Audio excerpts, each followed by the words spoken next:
അസ്സലാമു അലൈക്കും വറഹ്മത്തുള്ളാഹി വബറകാതുഹു. ഇതിന് മുമ്പത്തെ വീഡിയോയിൽ നമ്മൾ ലോകം അവസാനിക്കുന്നതിന് മുമ്പ് ഈ ലോകത്ത് പുലർന്നു കാണുന്ന, അതായത് പ്രവാചകൻ പറഞ്ഞിരുന്ന അടയാളങ്ങളുടെ പുലർച്ചകളെ കുറിച്ചുള്ള ഒരു അവലോകനമായിരുന്നു. അപ്പോൾ അതിലൊന്ന് പരാമർശിക്കാത്ത രണ്ട് കാര്യങ്ങളുണ്ട്. അതിലൊന്ന് ദജ്ജാൽ വരിക, പിന്നൊന്ന് സൂര്യൻ പടിഞ്ഞാറ് ഉദിക്കുക എന്നുള്ളത്. അതിനെ രണ്ടിനെ കുറിച്ചുമാണ് ഇന്ന് നമ്മൾ പറയുന്നത്. അപ്പോൾ ഈ ദജ്ജാലിനെ കുറിച്ച് പറയുമ്പോൾ പറയാനുള്ളത്, അവന് കുറേ അടയാളങ്ങൾ മാത്രമാണ് നമ്മൾ കേട്ടിരുന്നത്. കുറേ അടയാളങ്ങളാണ് ദജ്ജാലിൻ്റെതായിട്ടുള്ള നമ്മൾ ചെറുപ്പകാലങ്ങളിൽ കേട്ടിരുന്നത്, അവൻ്റെ സ്വഭാവങ്ങളെല്ലാം. അപ്പോൾ അതിലുള്ളതാണ് ഒന്ന്, ഒറ്റക്കണ്ണനായിരിക്കും. പിന്നെ ആകാശത്തോളം ഉയരും, പാതാളത്തോളം താഴും. പിന്നെ അവന് കണ്ണെത്തുന്നിടത്ത് കാലെത്തും, നമ്മൾ കേട്ടിരുന്നു. നന്മയും തിന്മയും കൊണ്ടുവരും, തിന്മ കൂടുതലായിരിക്കും. ഭൂമി മുഴുവൻ വ്യാപിക്കും, മക്ക മദീന ഒഴികെ. പിന്നെ സ്വർഗവും നരകവും കാണിക്കും. പിന്നെ വിശ്വാസികളെ നശിപ്പിക്കും, അവൻ്റെ ആളുകളെ അവൻ രക്ഷിക്കും. പിന്നെ മരിച്ചവരെ തിരികെ കൊണ്ടുവന്ന് കാണിക്കും. അപ്പോൾ ഇങ്ങനെയൊക്കെയുള്ള അടയാളങ്ങളാണ് നമ്മളിപ്പോൾ ഇവിടെ പറയുന്നത്. വേറെയും കുറേ അടയാളങ്ങളൊക്കെ കേട്ടിരുന്നു. അപ്പോൾ ഇതിൽ ഒറ്റക്കണ്ണൻ സ്വഭാവം എന്ന് പറഞ്ഞാൽ, ഒറ്റക്കണ്ണൻ സ്വഭാവം ലോകത്ത് വന്നിട്ട്, ഒറ്റക്കണ്ണൻ രൂപം ലോകത്തിൽ വന്നിട്ട് ഒരു 100 വർഷമേ ആകുന്നുണ്ടാവുള്ളൂ. നമ്മുടെ നാട്ടിലൊക്കെ എത്തിയിട്ട് എന്തായാലും ഒരു 10-40 വർഷമേ ആയിട്ടുള്ളൂ. ഒറ്റക്കണ്ണൻ രൂപം അവൻ ടെലിവിഷനിലൂടെ അങ്ങനെ വന്ന് പിന്നീട് അങ്ങനെ പല രൂപത്തിലൂടെ രൂപാന്തരം പ്രാപിച്ച് ഇപ്പോൾ നമ്മുടെ കൈക്കൊമ്പിളിൽ ഒതുങ്ങി നമ്മുടെ പോക്കറ്റിൽ സ്ഥാനം പിടിച്ചിരിക്കുന്ന, അങ്ങനെ അവന് ഒറ്റക്കണ്ണൻ രൂപം പ്രാപിച്ച് എല്ലാവരെയും സ്വാധീനിച്ചിരിക്കുന്നു. ഇനി ഇവനൊരു ഒറ്റക്കണ്ണൻ സ്വഭാവമുണ്ട്, ഒരൊറ്റ സ്വഭാവം. അത് ഇവൻ രൂപം പ്രാപിക്കുന്നതിന് മുമ്പേ ഇവൻ്റെ സ്വഭാവമുണ്ട്. ഒറ്റക്കണ്ണൻ സ്വഭാവമായിട്ട് കുറേ മുമ്പ് ലോകത്ത് നിലനിൽക്കുന്നുണ്ട്. അതിൻ്റെ ആ സ്വഭാവത്തിൻ്റെ മൂർധന്യ അവസ്ഥയും കൂടിയാണ് എപ്പോഴെന്നുള്ളത്. അവൻ്റെ സ്വഭാവം എന്താണെന്ന് വെച്ചാൽ, ഒന്നുകിൽ ഞങ്ങളുടെ കൂടെ അല്ലെങ്കിൽ തീവ്രവാദികളുടെ കൂടെ, അതാണ് അവൻ്റെ സ്വരം. ഒന്നുകിൽ ഞങ്ങളുടെ കൂടെ നിൽക്കുക, ഇല്ലെങ്കിൽ മരിക്കാൻ തയ്യാറാവുക.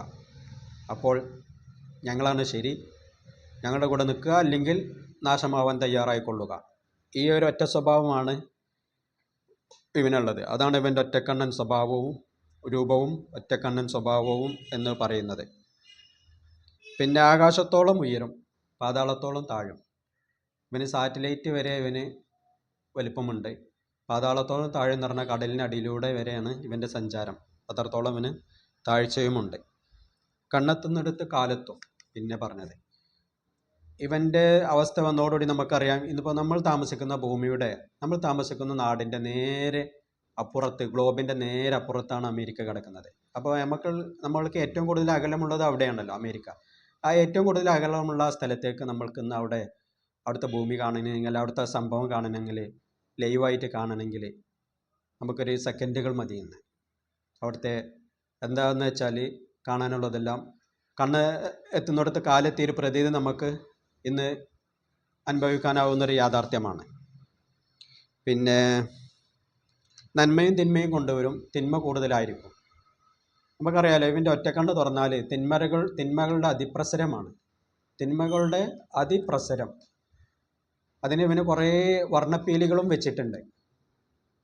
എന്തൊക്കെയാ കുറേ വർണ്ണപ്പീലികൾ നമുക്കറിയില്ലേ? Facebook, YouTube, WhatsApp, shorts, reels, അങ്ങനെയുള്ള കുറേ വർണ്ണപ്പീലികൾ, ഇനിയും കുറേ പീലികൾ വരാനും ഉണ്ടാവും. അപ്പോൾ ഏതെങ്കിലും രൂപത്തിൽ മനുഷ്യനെ ഇതിലകപ്പെടുത്തി, വലയത്തിലകപ്പെടുത്തി ഇവൻ തിന്മയുടെ അതിപ്രസരം നടത്തിക്കൊണ്ടിരിക്കുകയാണ്. എന്നാൽ നന്മയുണ്ടോ ചോദിച്ചാൽ നന്മയുണ്ട്, വളരെ വളരെ കുറവാണെന്ന് മാത്രം. പിന്നെ ഭൂമി മുഴുവനും വ്യാപിക്കും, മക്ക മദീന ഒഴികെ.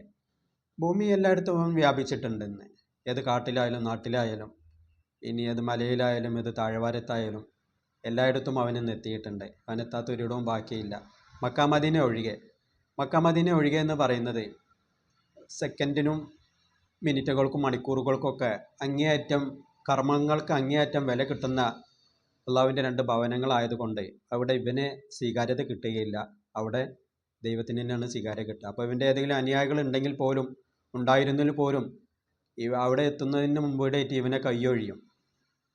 അപ്പോൾ ഇവനവിടെ മക്കയിലും മദീനയിലും പള്ളികളിൽ ഇവന് സ്വീകാര്യത തീരെയില്ല എന്ന് പറയാം. അതാണ് പറയുന്നത്.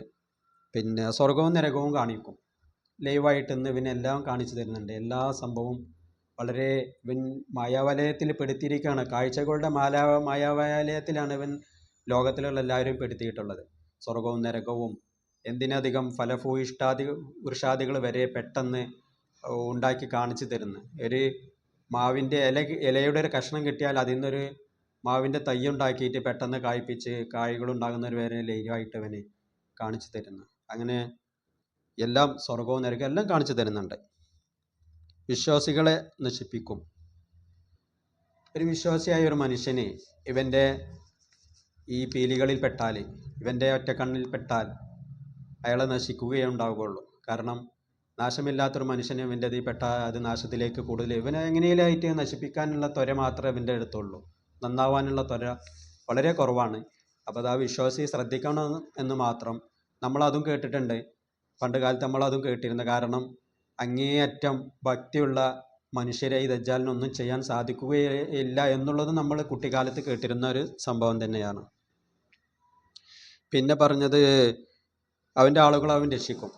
അതെ, അതിൻ്റെ ഒരു കാലം തന്നെയാണല്ലോ ഇപ്പം നടക്കുന്നത്. കാരണം ഈ ഈ ഈ തിന്മകളുടെ ഒരു മാഫിയ, അനീതി ഏത് കോടതിയിലായാലും ഏത് ഗവൺമെൻറ്റിലായാലും ഏത് പോലീസിലും പട്ടാളത്തിലും എവിടെ ആയാലും ഈ അനീതിയുടെ ഒരു മാഫിയയും അതിൻ്റെ ഒരു വിജയവും അതിന് മുകൾ തട്ടുന്ന ഈ ദജ്ജാലിൻ്റെ മുകൾ തട്ടുന്നുള്ള പ്രേരണ കൊണ്ട് താഴെ തട്ടിലധികം അടക്കം അത് നടപ്പിലാക്കിക്കൊണ്ടിരിക്കുന്ന ഒരു പ്രവണതയാണ് ഇന്ന് ലോകത്ത് കാണുന്നത്. അവൻ്റെ ശിങ്കിടികൾക്ക് രക്ഷപ്പെടാനും അവർക്ക് വിശ്വാസികളെ കുതിര കയറാനുമുള്ളൊരു അവസ്ഥ നമുക്ക് ശരിക്കും കാണാനാവുന്നതാണ്.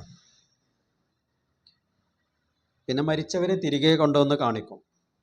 യെസ്, നമ്മൾ ഈ കഴിഞ്ഞ സ്വാതന്ത്ര്യദിന സമരത്തിൽ ഒരുവിധം ആളുകളൊക്കെ വന്നിരുന്നു. ഗാന്ധിജി, നെഹ്റു, സുഭാഷ് ചന്ദ്രബോസ്, അങ്ങനെ മരിച്ചുപോയ സ്വാതന്ത്ര്യ സമര സേനാനികളെല്ലാം പങ്കെടുത്തിരുന്നു. അവരിങ്ങനെ അതൊരു ബസ്സിൽ യാത്ര ചെയ്യുന്നു, പാർക്കിലിരിക്കുന്നു, ചായ കുടിക്കുന്നു. അങ്ങനെ മരിച്ചവരെ കൊണ്ടുവന്ന് കാണിക്കുന്ന ഒരു AI സംസ്കാരം വന്നതോടുകൂടി ഇതിൽ സത്യമേത് മിഥ്യയേത് എന്ന് തിരിച്ചറിയാവാനാത്ത വിധം ലോകത്തെ ഇവൻ നശിപ്പിച്ചു കൊണ്ടിരിക്കുകയാണ്.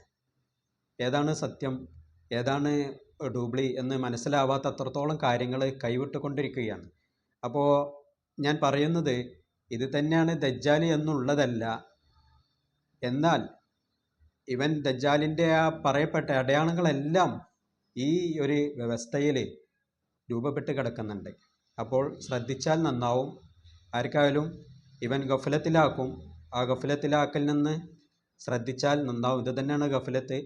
ഖുറാനിൽ അവിടെ നമ്മളോട് പഠിച്ചവന് ഒരിക്കൽ ചോദിക്കും നമ്മോട്, ഫകശഫീന അൻക ഇദാഅക ഫബസറുക അൽയൗമ ഹദീദ്, നീ ഗഫലത്തിലായിരുന്നു എന്ന് പറഞ്ഞിട്ട് ഇന്ന് നിൻ്റെ കാഴ്ചകൾ വളരെ മൂർച്ചയുള്ളതാണ്, ഇരുമ്പ് പോലെ ശക്തമാണ് നിൻ്റെ കാഴ്ചകൾ എന്ന് നമ്മളോട് പറയുന്നുണ്ട്. അപ്പോൾ ആ ഗഫലത്തിൽ ആണ് ഇവൻ നമ്മളെ മനുഷ്യരെ കൊണ്ട് നടക്കുന്നത്.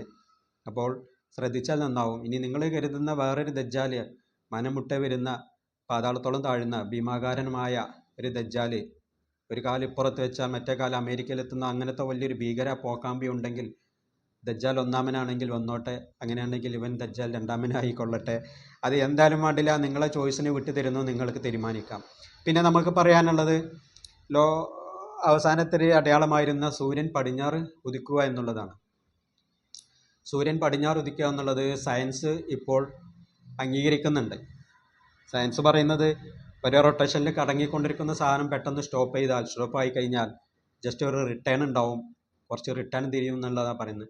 എന്തോ സയൻസ് അതിന് എന്തോ റിട്ടേൺ വന്നാലും വന്നിട്ടില്ലെങ്കിലും അള്ളാഹുവിനെ അസ്തമിപ്പിച്ച സ്ഥാനത്ത് നിന്ന് തിരിച്ചു കൊണ്ടുവരാൻ ഒരു പ്രയാസമുള്ള കാര്യമില്ല. അപ്പോൾ അത് സംഭവിക്കുക തന്നെ ചെയ്യും, ലോകം അവസാനിക്കുക തന്നെ ചെയ്യും. ആർക്കും അതിലൊരു സംശയം വേണ്ട. ഈ ഇസ്ലാം പറഞ്ഞിട്ടതെല്ലാം ശരിയാണ്, സത്യമാണ്, ആർക്കും ബോധ്യമാവും. ശാസ്ത്രീയമായി ചിന്തിക്കൂ, ദീനിയായി ചിന്തിക്കൂ, നിങ്ങൾ സത്യം കണ്ടെത്തുക തന്നെ ചെയ്യും, മിഥ്യകൾ തകർന്നു പോവും. അപ്പോൾ അതിനുവേണ്ടി ഞാൻ നിങ്ങളെ ആഹ്വാനം ചെയ്തുകൊണ്ട് ഞാനിവിടെ നിർത്തുന്നു. വാഹിറു ദഅ്വാനാ അനിൽ ഹംദുലില്ലാഹി റബ്ബിൽ ആലമീൻ. അസ്സലാമു അലൈക്കും.